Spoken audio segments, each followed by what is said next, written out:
Welcome, welcome, welcome. Hello, I'm your host, Mrs. M. And if you haven't, make sure you click the link below. That way you can subscribe to my channel and not miss out on anything you need to scale your cleaning business to six figures and beyond. Wow. So have you ever wondered, is it all really worth it? Am I ever really going to be able to say that I've made the six figures in my cleaning business that I want to make? Have you started? Have people, like your employees, quit? Have you gotten accounts, you've lost them? Well, if you've wondered that, trust me, anyone that's been in business, especially the cleaning business, because you do have to deal with the customer and the employees, both of those, that can be tough, especially in a service business as opposed to products. So, do you want to know what the actual amount that the average cleaning business owner makes? Here we go. 66,352 was the actual amount that the average cleaning business owner made in 2021. 66,352. So that's a little bit beyond or below when I talk about the six figures and beyond. Pow! So what do you do to get there? Well, I'm going to give you three things that I've talked to several cleaning business owners, and they have made six figures consistently in their business within a year of getting started. Now, just to give you a little bit also, 30% of the cleaning owners make nothing. That's right. They don't make any money. Nothing. 30%. And then there's 20% of the cleaning business owners that are making it all. That means over $150,000. That is what several are making. Now, of course, there are those that are making millions of dollars a year. Millions with an M. Absolutely.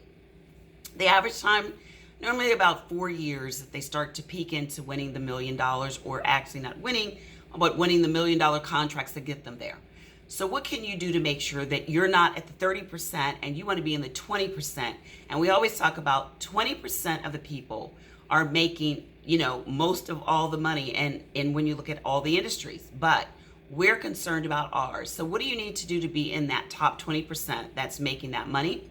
Well, number one, you need to have systems. Can't emphasize it enough. If you're scattered everywhere, one day you do it this way, one day you do it that way, it's going to catch up with you, especially when it comes to retaining. And that's the key. A lot of these individuals that are making this money, they retain the contracts. I know I actually retain quite a few of my contracts on a regular basis. And it was because we constantly made sure we had our systems. Systems isn't something that you put in place once and that's it. It's not a one and done.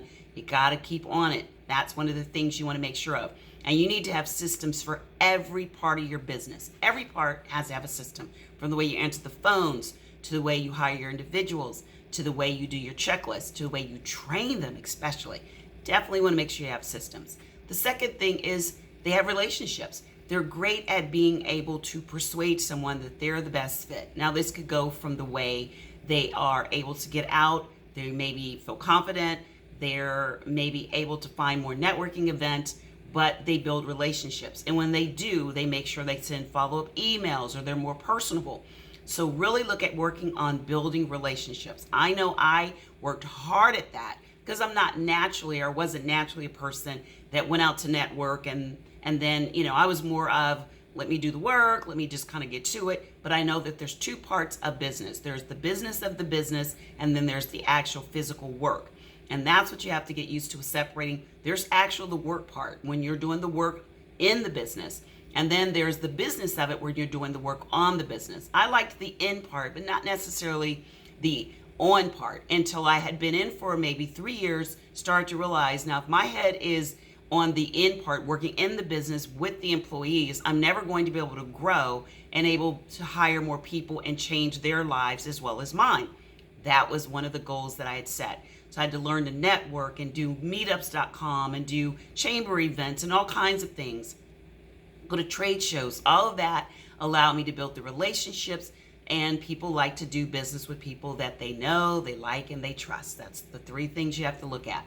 So you start to get people to like you and know you, and then they start to trust you, and they want you to come and service their account, because, can't emphasize it enough, this particular industry is a big relationship business. Definitely is. And the third thing is they were dedicated. They were determined. They were committed. They had decided the mindset. They were not going to go back. They had burned the bridge. They had said it's either this or nothing. That's what they had made their mind up. And that's the thing that I did. I made sure that was the way I was going to make my money, and I was going to make sure I stayed the course no matter what happened.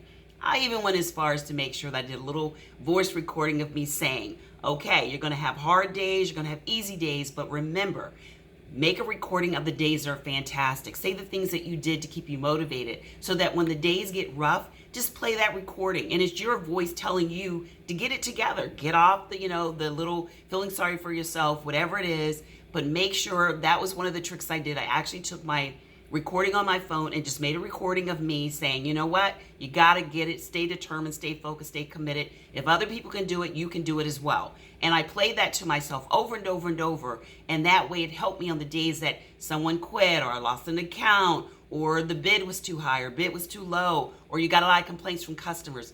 That got me through.